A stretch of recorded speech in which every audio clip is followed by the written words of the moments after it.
Welcome back to Design Your Life. I'm Terry White, the host, and I hope to take you on a fearless journey of customizing your life as I show you how being an unconventional gardener and designer has worked for me in my life.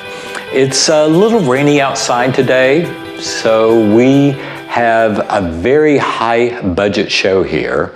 And we have very high budget equipment that I've been informed would possibly not do so well in the rain. So we're going to work inside. January, February, March are quiet times in my business, and I do tend to do a lot of indoor projects when the weather is bad. And one of the projects that we do every year is we polish up the silver collection. And you can see some is polished, some is not so polished. We use this for a lot of weddings, especially if they want a vintage look. And I just want to give a shout out to my favorite silver polish, which is Wright's Silver Cream. It has gotten us through years and years and years of polishing. I am currently out of it, and that's why we're getting a little bit behind. We can't just run out to the store at a given time. I've been working on redoing the bathroom.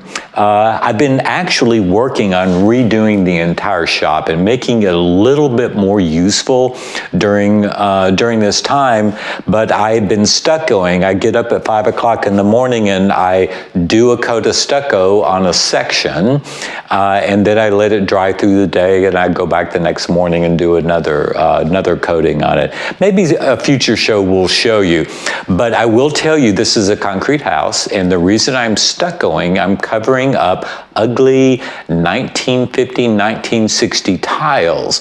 I started taking the tiles off with a jackhammer that I have, and I ended up in the hospital because it broke loose some stitches in my mouth, and I have been disallowed to use the jackhammer anymore. So I decided to stucco over the tile, and I'm using a special formulation of stuff that sticks to the tile. But I digress.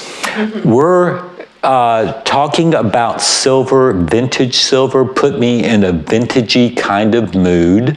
So I've set up my work table, and this is my handy work table that I can roll. It's perfect height for me. I built it and designed it just for me. Let me maybe move this bucket of flowers down, get them out of the way. But you can see I just have a very simple ivory cloth with a very simple lace overlay, just to give it that little bit of a vintage feel. And I do have hellabores from the garden, but everything else is from my wholesaler. The grocery store didn't really have anything that I wanted to work with today, so I went on to my wholesaler. But in talking about hellabores, at this time of year, it is spring in Nashville right now. This week, we had Snowmageddon 2 weeks ago and kind of screwed everything up, but I'm back in my beloved Birkenstocks. So the weather must be nice, and the hellabores are in full bloom. Some people call these Lenten roses because they bloom around Lent time, and I just love them. They're so easy to propagate. You can pull the seed pods off and just scatter them wherever you want them. It takes a few years for them to actually bloom from a new plant. But at this time in early March, you should have all of last year's leaves cut. You should have all your boxwoods trimmed or clouded. I prefer clouding, it's better for the boxwood. And somebody wise once told me that you always trim your boxwoods in Nashville after Valentine's Day and before St. Patrick's Day, and I have adhered to that even with possible climate change. But we're going to make a very quick arrangement with the theme of use what you got. You got cool stuff. I know you do. And I have cool stuff too. And I like dragging the stuff out from time to time just to... A lot of people are so worried about matching things.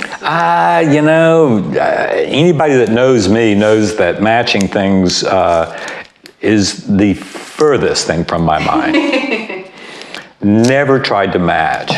Now, my good friend Lisa Manning, who is an expert on many, many things garden, is particularly an expert on hellabores, and she showed me some pictures recently, and I want to show her this if she's watching.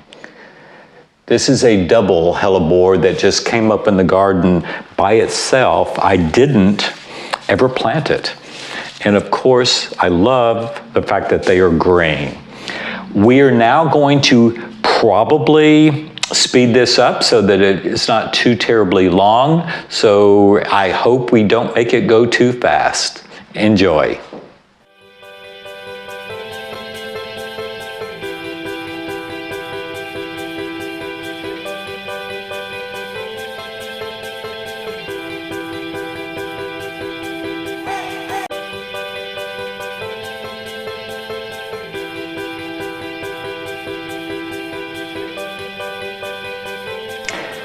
Hope you enjoyed our little sped up action, and I just wanted to call your attention to a few things.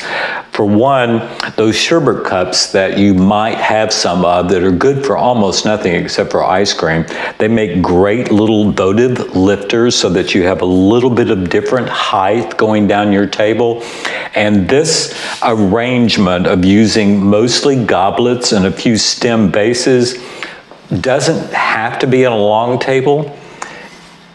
It can be arranged in the middle of a round table quite easily. Like a centerpiece. And it just makes it very versatile. I also have a place setting out here. This is something I'm working on for an event later this year, and I'm trying to tie in square with round as far as my charger, and my colors are going to be black, gray with a little touch of silver. So I thought this would sort of work well with this.